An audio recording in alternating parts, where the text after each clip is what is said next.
kita berdoa. Selamat pagi Tuhan Yesus. Terima kasih Tuhan untuk pagi ini. Tuhan, terima kasih buat kesehatan yang telah Kau berikan kepada kami. Tuhan, pada saat ini kami mau mulai ibadah sekolah minggu online. Pimpin ibadah kami ini Tuhan, dari awal pertengahan hingga akhir. Berkati kami, urapi kami, tutup bungkus kami oleh Roh Kudus-Mu Tuhan. Terima kasih Tuhan Yesus, dalam nama Tuhan Yesus Kristus kami berdoa dan mengucap syukur. Amin.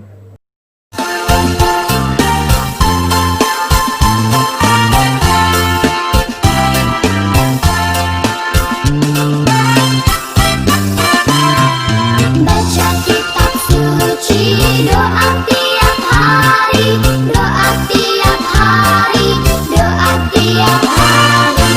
Baca kitab suci, doa tiap hari kalau mau tunggu, kalau mau tunggu, kalau mau tunggu. Haleluya, baca kitab suci, doa tiap hari kalau mau tunggu. Baca kitab suci, doa tiap hari kalau mau tunggu, kalau mau tunggu.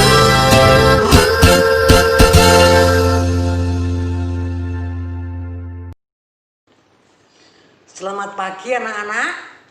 Ya, kita ketemu lagi ya sama Mbak Pujo. Wah. Anak-anak, pada saat ini kita akan mendengarkan firman Tuhan dan kita akan berdoa dulu ya. Mari kita berdoa. Ya Tuhan, kami sungguh mengucapkan syukur karena Engkau selalu memelihara hidup kami. Sampai saat ini Tuhan masih memberikan kami hidup dan Tuhan memberikan kesehatan. Namun kami mohon ampun atas segala dosa dan kesalahan kami. Kami akan mendengarkan firman-Mu Tuhan. Kiranya Tuhan memberkati kami supaya kami bisa mengerti apa yang menjadi kehendak Tuhan. Dan kami menjadi murid-murid-Mu, anak-anak-Mu yang selalu menghadap Tuhan. Ya Tuhan, ampuni dosa kami. Di dalam nama Bapa, Putra, dan Roh Kudus. Amin. Keluaran 1 ayat 17. Tetapi bidan-bidan itu takut akan Allah dan tidak melakukan seperti yang dikatakan Raja Mesir kepada mereka dan membiarkan bayi-bayi itu hidup.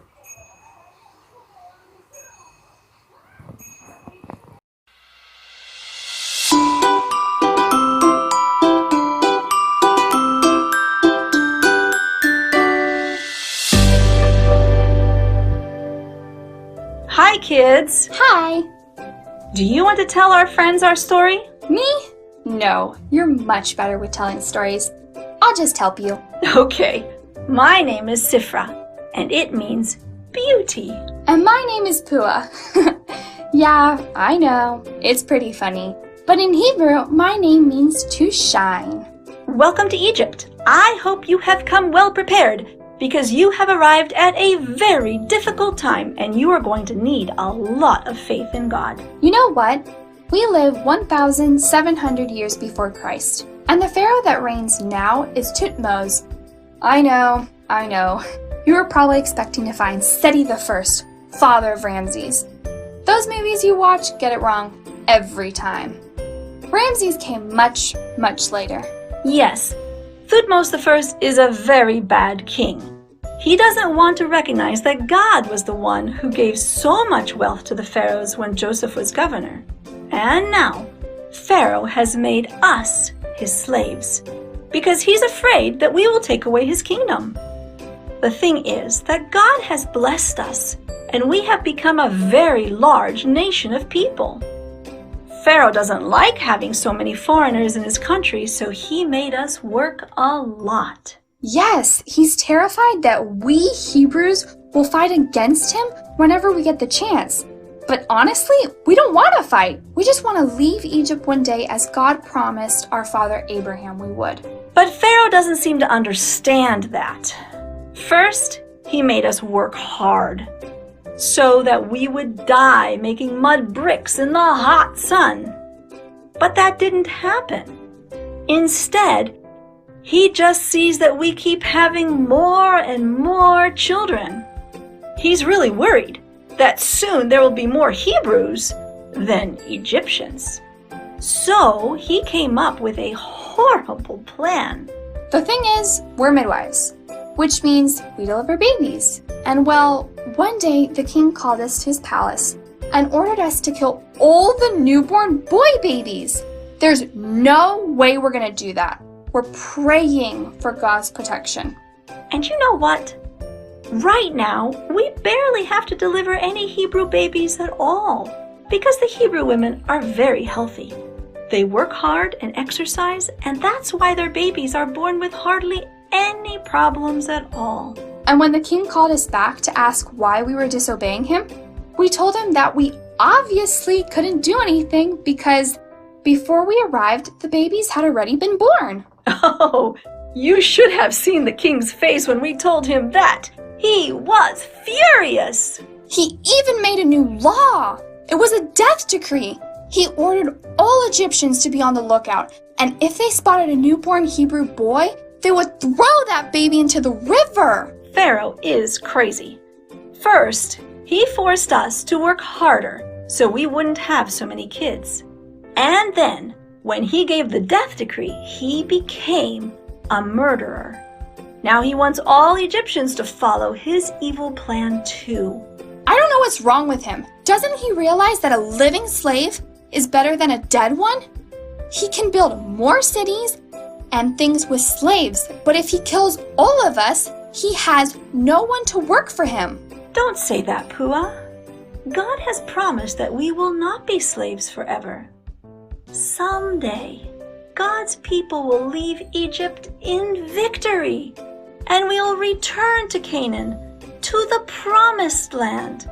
No, he hasn't forgotten us. Yes, it's true. We won't be slaves in Egypt forever. And if we have to choose whether to obey God's commandments or Pharaoh's, I'd rather obey God's instead of Pharaoh's. Shh! Don't say that too loud, Pua. But it's Don't true. let them hear you saying that you don't want to obey Pharaoh. It's better to obey God than man. And I'm not afraid to do that. Well, of course, many Egyptians aren't obeying You Pharaoh's see- orders either. I mean, who wants to kill babies? God even uses those who don't believe in God to protect his obedient children. And that's what he will do in the end of times too. I believe that God put our names in the Bible because our faith stayed strong, even in difficult times. And I believe that our names are an example of the most important characteristics of God's children at the end of time. Yes, because in Revelation it says that Satan will trick people into once again persecuting the faithful Christians who keep God's commandments and the Sabbath. Well, in fact, Satan will get just as angry as Pharaoh was and raise up a death decree. It will be a law to kill all those who supposedly are a danger to their country because they don't obey the law that requires them to stop worshiping on God's holy Sabbath. When the time comes, you will have to depend on God and have a lot of faith. God wants you to be like us, faithful to God, beautiful in character, and a shining the light of God's love everywhere. Well, kids, we have to go now. It seems that another baby is on its way. Hopefully the time will come soon when our liberator is born who will free us from this horrible slavery and take us to the promised land. Do you know who that is? The Bible tells us his name will be Moses. Oh yes, that will be wonderful. But in the meantime, we will continue obeying God faithfully and praying for our freedom. But one day, someone better than Moses will come. The true liberator, the second great prophet, our Messiah. Moses will give us the law, and Jesus will give us the heart to keep it. Come on, it's getting late. We have to be on time. Goodbye, little friends. Bye! Nah, anak-anak, sekarang Bu Pujo akan cerita tentang dua orang bidan yang bernama Shipra dan Pua. Apa anak-anak sudah tahu?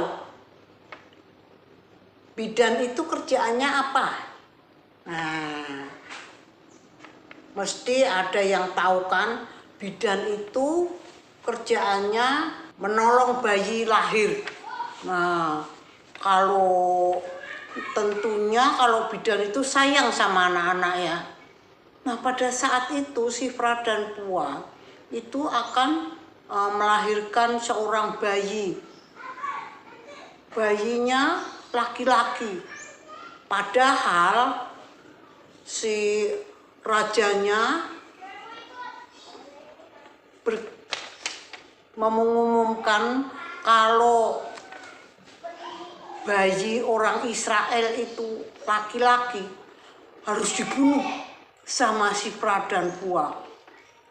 Wah ya, Shipra itu orang Mesir tetapi takut sama Tuhan.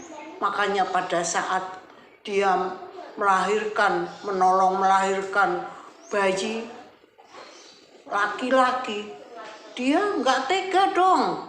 Mosok dia melahirkan lalu dibunuh bayinya. Mana bayinya itu cakep lagi. Kalau diceritakan di Alkitab cantik, ya ganteng mestinya kalau bayi laki-laki. Bayinya gemuk dan enggak tega dia mau membunuh bayi itu. Lalu dia tidak membunuh bayinya itu. Karena membunuh itu kan dilarang sama Tuhan.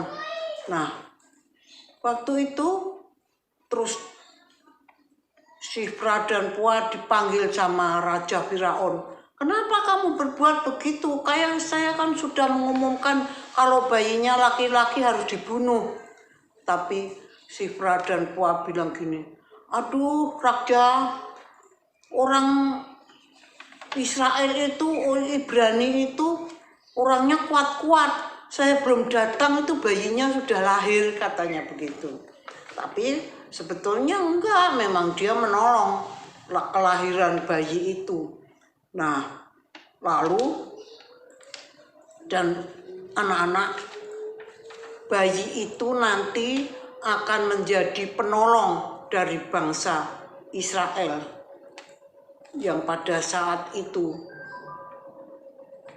ditunjuk sama orang-orang sama Raja Firaun supaya orang Israel itu disiksa. Ya, tetapi Tuhan akan menolong semuanya. Dan anak-anak pada saat itu Shipra dan Pua diberkati Tuhan setelah Shipra dan Pua itu membela bayi bangsa Israel itu menjadi hidup, tidak dibunuh. Pada saat itu bangsa Israel itu memang disiksa oleh Raja Firaun supaya banyak yang dibunuh. Tetapi berkat Tuhan justru bangsa Israel makin banyak, makin disiksa, makin banyak melahirkan. Nah, saat itu seperti Tuhan memberkati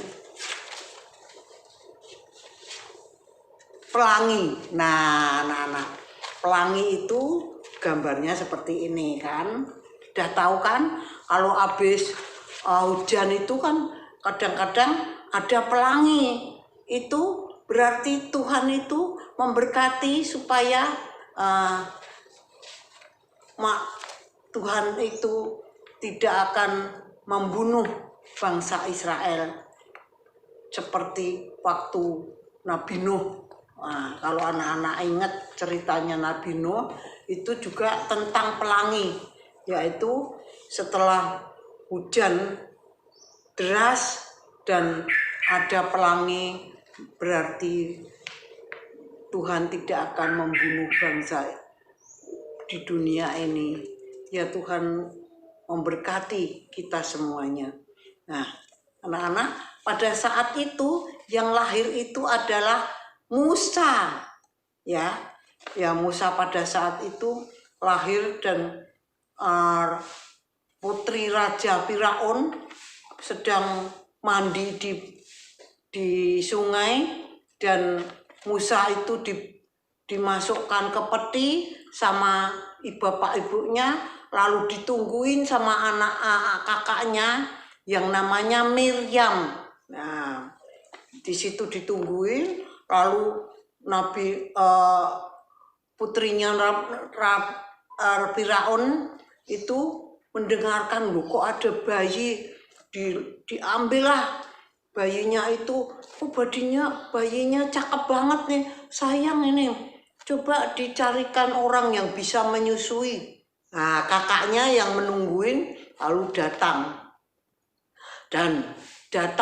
terus bilang, saya bisa mencarikan ibu yang bisa menyusui anak ini. Oh iya, boleh kamu carikan, nanti aku yang membayar. Nah, anaknya, jadi ibunya dipanggil terus menyusui Musa. Nah, anak itu setelah besar diambil sama putri Raja Firaun menjadi anaknya dan diberi nama Musa, yang berarti diambil dari air. Nah, itulah anak-anak cerita tentang kelahiran Nabi Musa dan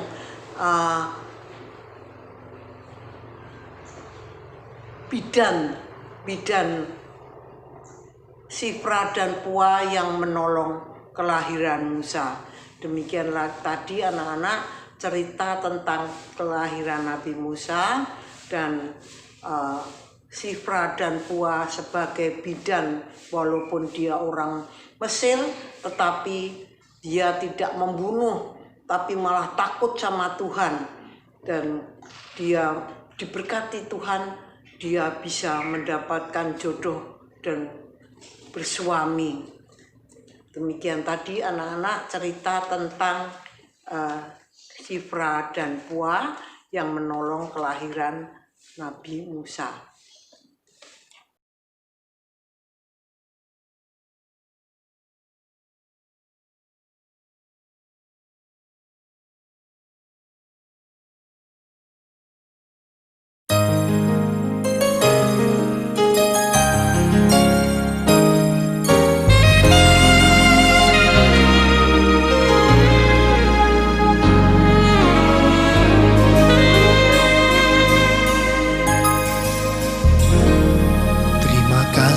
Tuhan, untuk kasih setiamu yang ku alami dalam hidupku.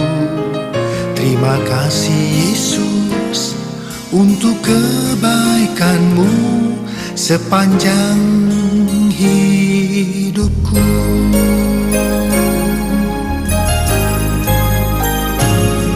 Terima kasih Tuhan untuk kasih setiamu yang ku alami dalam hidupku. Terima kasih Yesus untuk kebaikanmu sepanjang hidupku. Terima kasih Yesusku buat anugerah yang Kau beri. Sebab hari ini Tuhan adakan syukur bagimu. Terima kasih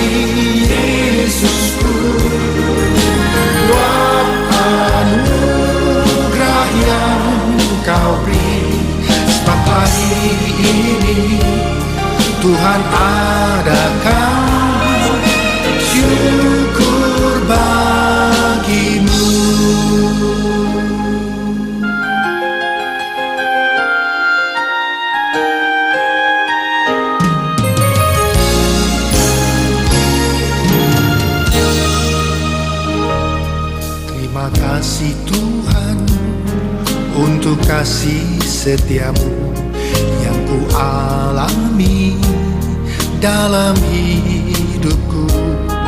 Terima kasih Yesus untuk kebaikanmu sepanjang hidupku. Terima kasih Yesusku buat anugerah yang Kau beri.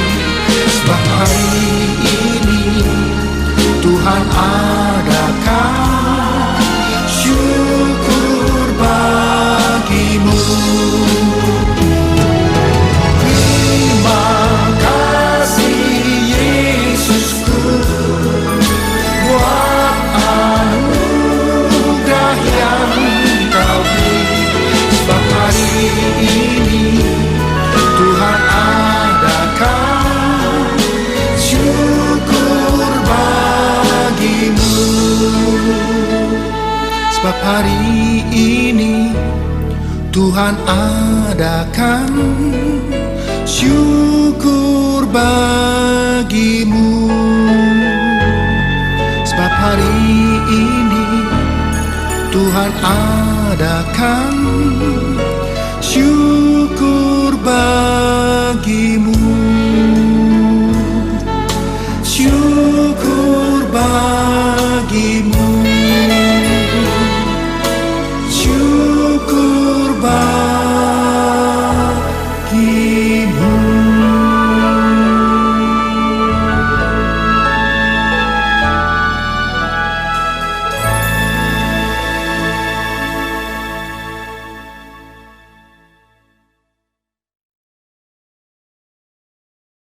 Dalam doa. Terima kasih Tuhan Yesus, kami sudah mengumpulkan persembahan hari ini. Semoga persembahan ini berguna bagi kerajaan-Mu. Dan sebentar lagi kami akan mengakhiri ibadah kami hari ini. Dalam nama Tuhan Yesus Kristus kami berdoa. Amin. Nah, demikian tadi anak-anak, kita harus menjadi orang yang selalu bekerja yang terbaik untuk Tuhan. Kita harus takut sama Tuhan, ya. Jangan cuma semaunya kita sendiri, ya.